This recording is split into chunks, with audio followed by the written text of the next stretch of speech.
Clear? एक होता है बिजनेस, एक होता है नॉन बिजनेस, एक होता है इको, एक होता है नॉन इको। अब सुनिए sir, what do mean by this sir, इसका मतलब क्या और इसका मतलब क्या? बिजनेस ट्रांजैक्शन, मैंने क्या बोल दिया आपको? ट्रांजैक्शन का मतलब क्या होता है? एक्सचेंज, मतलब जहां जहां ट्रांजैक्शन है वहां एक्सचेंज है। तो बिजनेस ट्रांजैक्शन में भी एक्सचेंज है, लेकिन यहाँ पे टू वे एक्सचेंज है।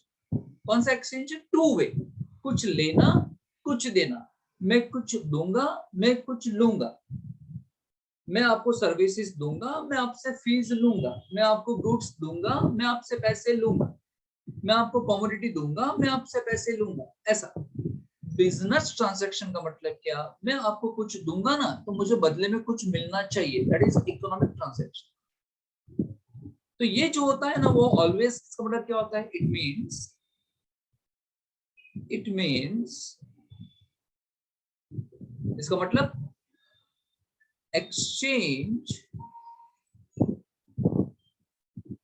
exchange of goods or services, exchange of goods or services for cash or deferred payment,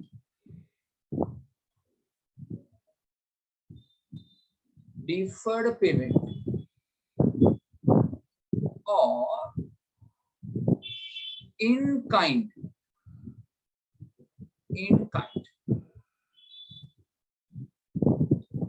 economic transaction का मतलब क्या? अगेन यहाँ पे एक्सचेंज होने वाला है, लेकिन यहाँ पे एक्सचेंज होगा तो बदले में आपको कुछ मिलेगा। बदले में क्या मिलेगा सर? बदले में आपको कैश मिलेगी, है ना? का तो इन काइंड, बदले में कुछ भी आपको मिलेगा। सर इसका मतलब क्या? जरा खुल के बताइए, तो सुनिए खुल के। फॉर एग्जाम्पल इसका मतलब क्या कि भाई हमने किसी को गुड्स दिया, हम बिजनेस करते हैं, हम सेल करते हैं, तो हमने गुड्स बेचा किसी को और बदले में हमको कैश मिली। कुछ देना कुछ लेना, ये हो गया टू वे एक्सचेंज। मैंने दिया और मुझे मिला भी। या ऐसा हो सकता है कि मैंने किसी को गुड्स दिया और बदले में मैंने पैसे नहीं लिए, मैंने उससे उसकी सर्विसेज ले ली। मैंने कैश नहीं लिया, लेकिन वो डॉक्टर था यार, वो टीचर था, तो मैंने गुड्स दे के डॉक्टर की सर्विसेज ले ली, टीचर की सर्विसेज ले ली, यानी टू वे एक्सचेंज हुआ, है ना? या ऐसा था कि मैंने उसको गुड्स दिया और वो मुझे क्या करेगा? पेमेंट तो करेगा, लेकिन पेमेंट कब करेगा? डिफर्ड पेमेंट, देख रहे हो? डिफर्ड पेमेंट का मतलब क्या? वो पेमेंट बाद में करेगा, 1 महीने बाद करेगा, 7 दिन बाद करेगा, 15 दिन बाद करेगा, मतलब वो पेमेंट तो पक्का करेगा। मतलब एक्सचेंज तो है, ऐसा नहीं कि एक्सचेंज नहीं है, जस्ट यहाँ पे क्रेडिट पे माल बेचा जा रहा है। Got it? What I'm saying? It means exchange of goods or a services for a cash or deferred payment or in kind. Kind का मतलब क्या? पैसे नहीं लेना, पैसे के बदले में कुछ भी दूसरी फेवर मांग लेना, इसे हम बोलते हैं बिजनेस ट्रांजैक्शन, है ना? अब इसके नीचे जो लिखेंगे वो इसके नीचे लिखना है। अब ये जो होगा ना वो टू वे एक्सचेंज होगा, टू वे एक्सचेंज होने वाला है। What is two way exchange का मतलब क्या? अगर मैं आपको दे रहा हूं तो बदले में मुझे मिल भी रहा है कुछ, that is two way exchange. अगर मैं गिवर हूं तो मैं रिसीवर भी हूं, अगर मैं रिसीवर हूं तो मैं गिवर भी हूं, two way exchange. And last में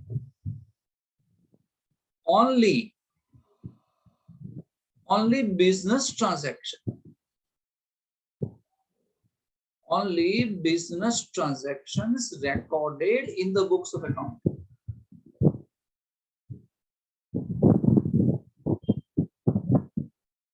recorded in books of accounts। सिर्फ इसको ही हम अकाउंट्स में लिखने वाले हैं, बाकी किसी को अकाउंट्स में लिखने वाले नहीं है। ओनली इकोनॉमिक ट्रांजैक्शंस ही लिखे जाएंगे, जहां पे टू वे एक्सचेंज होगा वही लिखा जाएगा। चलिए, coming to this part, non eco का तो नॉन बिजनेस ट्रांजैक्शन, यहां लिखो here only one way exchange होगा।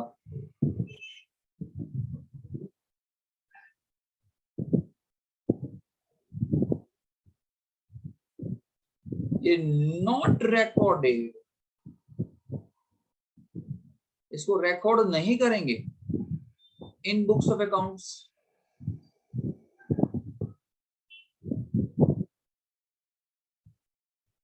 Not record in books of account.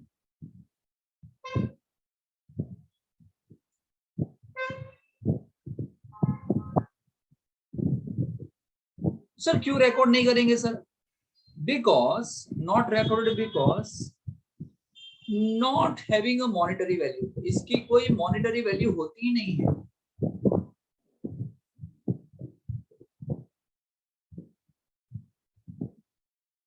Sir समझे नहीं, समझाता हूं। जैसे कि मैं आपको पढ़ाऊं और मैं आपको पढ़ाने के बाद आपसे पैसे लूं, बताओ इकोनॉमिक हुआ कि नॉन इकोनॉमिक हुआ? इकोनॉमिक। इकोनॉमिक हुआ, सिंपल सी बात है। मैं आपको पढ़ा रहा हूं तो मैं आपको सर्विस दे रहा हूं और बदले में मुझे कैश मिल रही है, इकोनॉमिक। वो रिकॉर्ड करेंगे। लेकिन मैं अपने बच्चे को पढ़ाऊं, बोलो उससे पैसे लूंगा क्या? नहीं लेंगे। तो अगर मैं अपने बच्चे को पढ़ाता हूं तो इसे हम बोलेंगे non economic. Here only one way exchange, मैं सिर्फ सर्विसेज दूंगा, सामने से कुछ लूंगा नहीं, तो फिर इसकी कोई मॉनेटरी वैल्यू होती ही नहीं है। मॉनेटरी वैल्यू तभी होती है जब एक्सचेंज होता हो टू वे, दोनों तरफ एक्सचेंज होता। एक ही तरफ एक्सचेंज होगा तो कभी उसकी मॉनेटरी वैल्यू होगी ही नहीं। अगर मैं भी आपको फ्री ऑफ चार्ज पढ़ाऊं, मैं भी आपसे एक भी रुपया ना लूं, तो ये क्या बन जाएगा? Non economic. तो उसको रिकॉर्ड नहीं करेंगे फिर, क्योंकि उसकी कोई मॉनेटरी वैल्यू होगी ही नहीं। वो तो प्राइसलेस होगा ना, तो प्रीशियस होगा। किसी के लिए मुफ्त में काम करना, उसकी वैल्यू नहीं होती कभी भी। तो याद रखना, अकाउंट के अंदर सिर्फ हम इकोनॉमिक ट्रांजैक्शन ही लिखने वाले हैं, जहां आपको बदले में कुछ मिला हो, कुछ ना कुछ, कैश का तो इन काइंड। क्लियर? देखिए यहां एग्जांपल ले सकते हैं, यहां एग्जांपल लेना हो तो लो। फॉर एग्जांपल, ये हमारे लिए ज्यादा इंपॉर्टेंट है। For example, goods of rupees 5,000 sold, goods of rupees 5,000 sold for cash। बोलिए इकोनॉमिक हुआ कि नॉन इकोनॉमिक हुआ? इकोनॉमिक। Yes, why? क्योंकि मैंने गुड्स दिया और मुझे कैश मिली। दूसरा लिखो, goods of rupees 5,000 sold on credit to Amit. बोलिए इकोनॉमिक या नॉन इकोनॉमिक?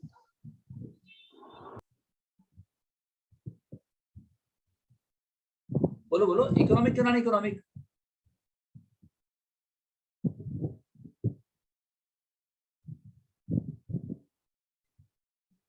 हेलो, इको के नॉन इको?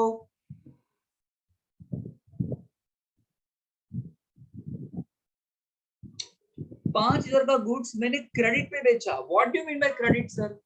क्रेडिट का मतलब क्या?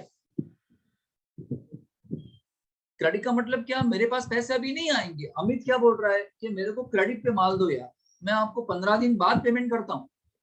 बट वो पेमेंट तो करेगा ना। बिजनेस में चलता है यार, बिजनेस में सिर्फ कैश ही नहीं होता, बिजनेस में क्रेडिट भी होता है। मतलब ये क्रेडिट मतलब क्या? पेमेंट वो पोस्टपोन कर रहा है, पेमेंट फ्यूचर में देगा। तो क्रेडिट भी तो था ना, ये रहा देखो, डिफर्ड पेमेंट। डिफर्ड पेमेंट का मतलब क्या? पेमेंट फ्यूचर में करेगा वो, तो ये भी इकोनॉमिक हुआ। समझ में आया? और एक ले लो, goods of rupees 5,000 sold in exchange of furniture। मतलब क्या? हमने गुड्स बेचा और बदले में फर्नीचर ले लिया, ये तो इकोनॉमिक हो गया, ये तो बेनिफिट मिल गया ना आपको। तो इन सबको हम क्या कहने वाले हैं? दिस 1, 2 and 3, इन सबको क्या करने वाले हैं? क्या बोलने वाले हैं? इकोनॉमिक ट्रांजैक्शंस, जिसको हम बुक्स ऑफ अकाउंट में रिकॉर्ड करेंगे सर। यहां अगर आपको एग्जांपल लेना है तो देखो, यहां लिखो for example,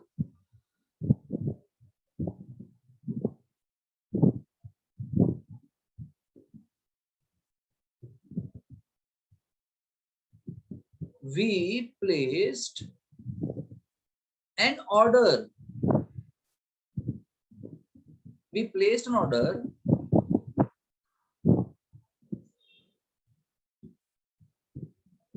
to purchase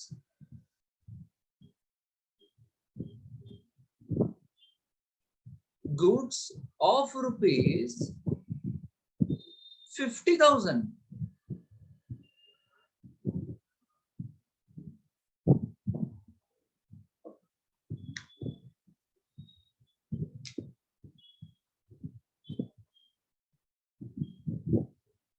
We placed an order to purchase goods of rupees 50,000. इसका मतलब क्या? इसका मतलब ये है कि हमने किसी को ऑर्डर दिया है कि आप मुझको 50,000 का गुड्स सप्लाई करो। अभी सप्लाई करने की बात है, अभी हमको गुड्स मिला नहीं है। याद रखना, किसी को ऑर्डर देना या किसी से ऑर्डर मिलना, इससे एक्सचेंज नहीं होता है। एक्सचेंज एग्जैक्टली कब होगा? जब ये आप ऑर्डर बनाओगे, गुड्स बनाओगे और आप सेल करोगे या परचेस करोगे। सिर्फ ऑर्डर मिलने से या ऑर्डर देने से ट्रांजैक्शन नहीं होता है, और इसीलिए हम उसको क्या बोलते हैं? Non economic transaction. क्लियर? समझ में आ रहा है? हेलो,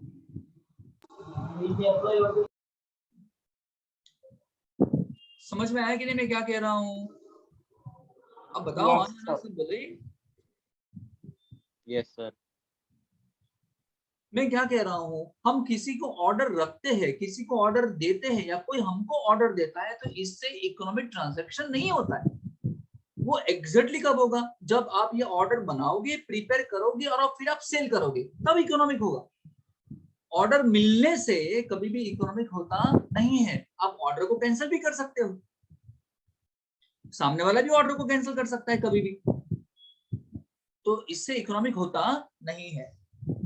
दूसरा एक example low, loan of rupees 10 lakh sanction by bank of Baroda.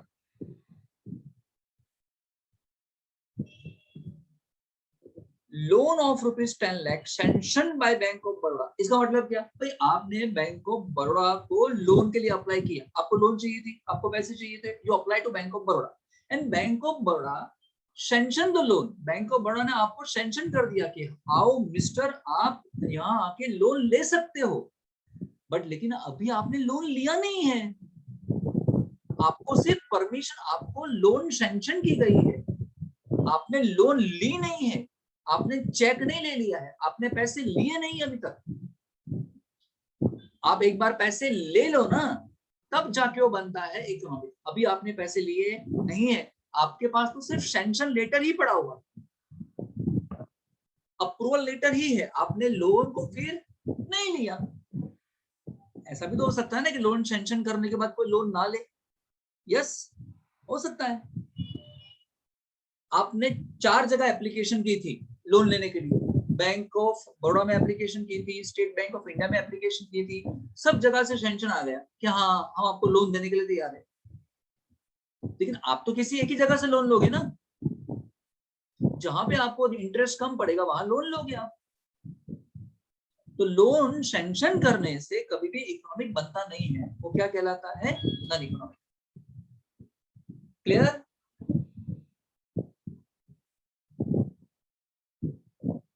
बोलिए, क्लियर हुआ कि नहीं? Yes, sir. एक बार में फीसा को रिपीट कर देता हूँ। ट्रांजैक्शन, ट्रांजैक्शन का मतलब क्या होता है? एक्सचेंज होना। अभी जो एक्सचेंज है वो इकोनॉमिक भी हो सकता है, नॉन इकोनॉमिक भी हो सकता है। बिजनेस ट्रांजैक्शन भी हो सकता है, नॉन बिजनेस ट्रांजैक्शन भी हो सकता है। बिजनेस का मतलब क्या? आप एक्सचेंज हो रहा है और दोनों तरफ हो रहा है, आप दे भी रहे हो, आप ले भी रहे हो, आप ले भी रहे हो, आप दे भी रहे हो। आप गुड्स बेच रहे हो, आपको पैसे मिल रहे हैं, आप गुड्स बेच रहे हो, आपको सर्विसेज मिल रही है। इसे बोलते हैं इको, जिसको हम रिकॉर्ड करेंगे। नॉन इको को रिकॉर्ड करेंगे नहीं, क्योंकि वो वन वे एक्सचेंज, का तो सिर्फ देते हो का तो सिर्फ लेते हो। क्लियर? हेलो?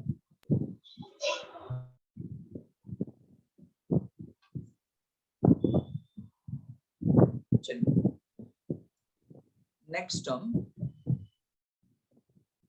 Is liability.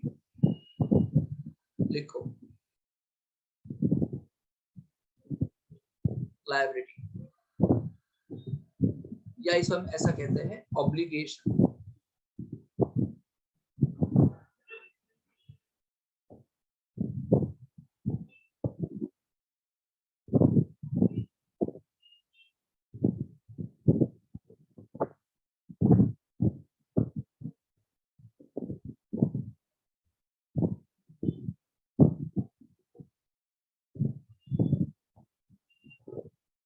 चलिए सुनिए, एक बात बताओ, क्या बिजनेस करने के लिए, अगर आप बिजनेस करोगे फ्यूचर के अंदर, तो सबके सब पैसे आप खुद पे इन्वेस्ट करोगे, या आप चाहो तो बैंक से लोन ले सकते हो?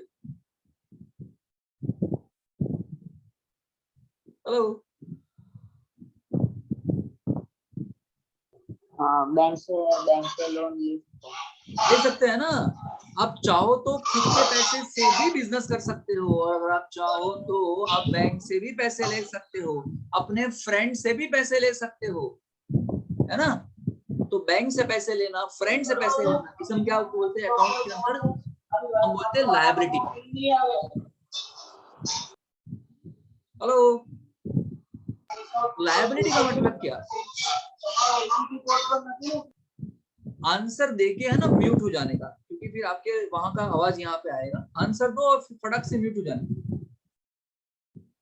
लायबिलिटी का मतलब क्या? An obligation. ऑब्लिगेशन का मतलब क्या? हमने किसी से कुछ पैसे लिए हैं, समझो, हमने किसी से पैसे लिए हैं, हमने किसी से माल खरीदा है, गुड्स खरीदा है, पेमेंट नहीं किया है, हमने किसी से कोई एसेट खरीदी है, land, building, plant, machine, furniture, air condition, ये सब एसेट हमने किसी से खरीदी है, हमने पेमेंट उसका नहीं किया है, इसे हम क्या बोलते हैं? लायबिलिटी।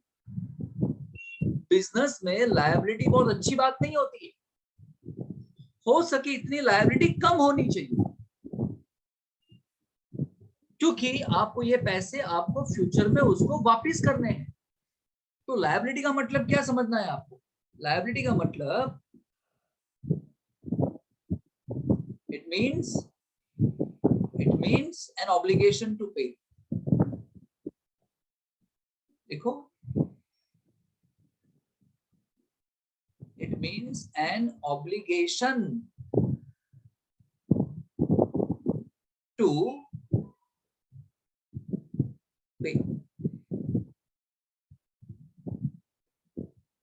ऑब्लिगेशन टू पे मतलब आपको पे करने की आपकी जवाबदारी बनती, ऑब्लिगेशन टू पे।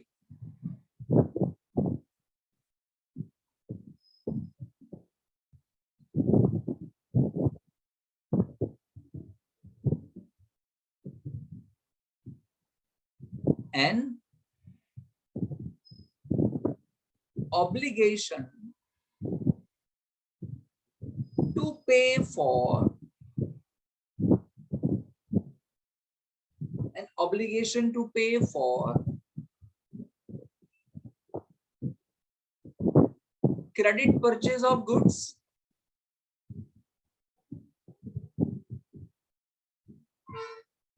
credit purchase of goods or credit purchase of asset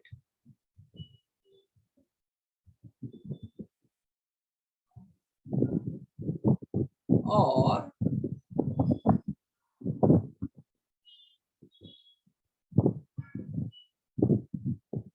taking a loan, taking a loan from bank.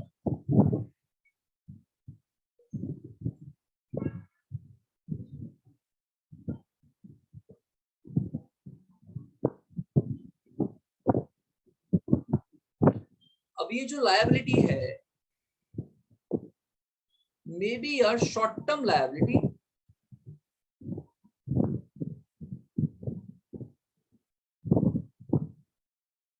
Short term liability जिसको हम बोलते हैं क्या, करंट लायबिलिटी।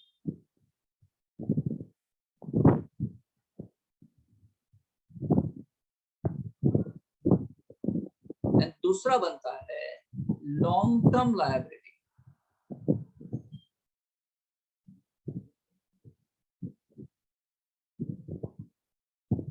और नॉन करंट लायबिलिटी, ये सब आप याद रखोगे। हाँ,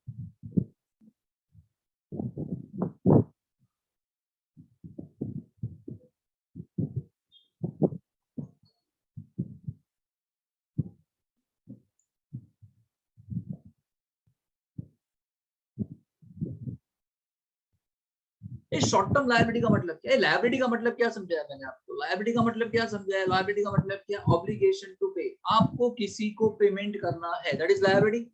अब ये जो लायबिलिटी है शॉर्ट टर्म भी हो सकता है, लॉन्ग टर्म भी हो सकता है। शॉर्ट टर्म का मतलब क्या, जिसके पैसे आपको 12 महीने से पहले पहले किसी को दे देने हैं।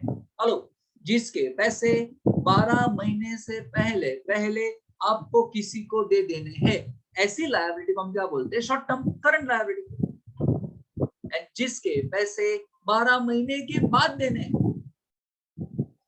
हेलो, जिसके पैसे 12 महीने के बाद देने हैं, इसे हम क्या बोलते हैं, लॉन्ग टर्म लायबिलिटी या नॉन करंट लायबिलिटी। तो यहाँ लिखो, लिखो यहाँ पे नीचे, शॉर्ट टर्म का मतलब क्या,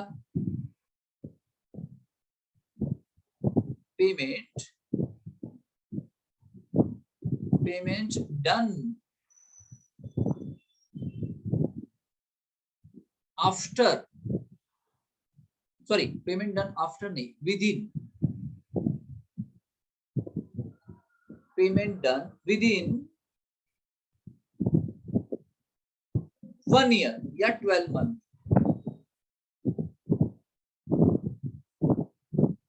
जिसका पेमेंट आप 12 महीने के अंदर अंदर कर दोगे, और यहाँ क्या करोगे,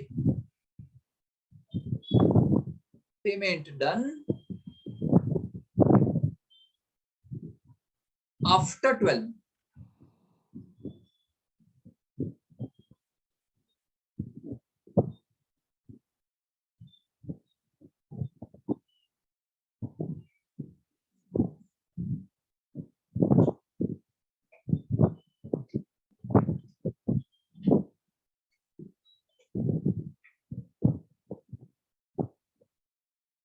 चलिए जरा पूछ लेते हैं इसका मतलब क्या।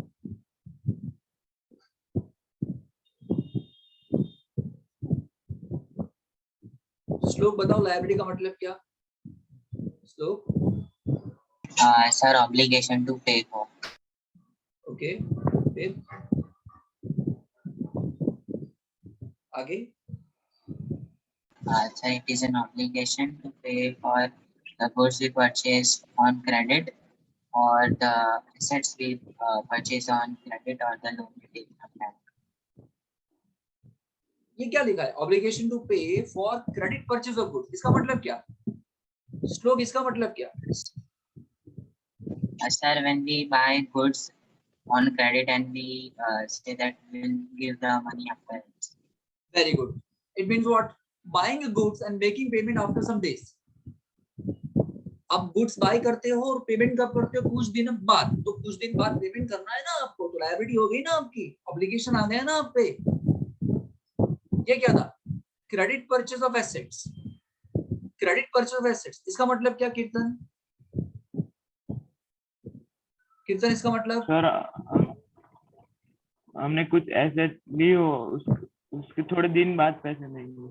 एग्जैक्टली, हमने बिजनेस में एसेट ली। फॉर एग्जांपल मैंने लैपटॉप ले लिया, मैंने एयर कंडीशनर ले लिया, मैंने फर्नीचर ले लिया, मैंने व्हीकल लिया, मैंने स्कूटर लिया, ये सब एसेट है। और मैंने पेमेंट कब किया? कुछ दिन बाद, 1 महीने बाद, 2 महीने बाद, 3 महीने बाद, 4 साल बाद, कुछ भी हो सकता है। बट आपका ऑब्लिगेशन तो है ना पे करने का। And taking a loan from bank, bank से लोन लेना और लोन तो वापस करना ही है ना आपको। अगर लोन वापस नहीं करोगे तो आपके एसेट बेच देंगे फिर वो। अब ये जो लायबिलिटी है उसको हम 2 में डिवाइड कर सकते हैं, एक तो और दूसरा। याद रखना है जो टर्म होता है ना, टर्म का मतलब क्या होता है? पीरियड। टर्म का मतलब क्या?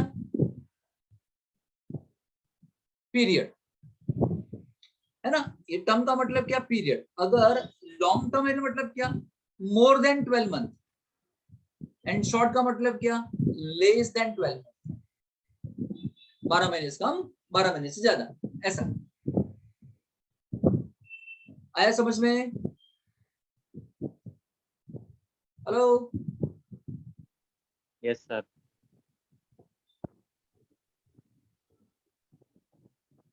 चलिए, कुल मिला के कितना चीज सीख चुका? अब तक हम कितनी चीज पढ़ चुके बताओ मुझे। अब तक क्या क्या पढ़ चुके हम? पहले क्या, कहां से स्टार्ट किया था हमने? ट्रांजेक्शन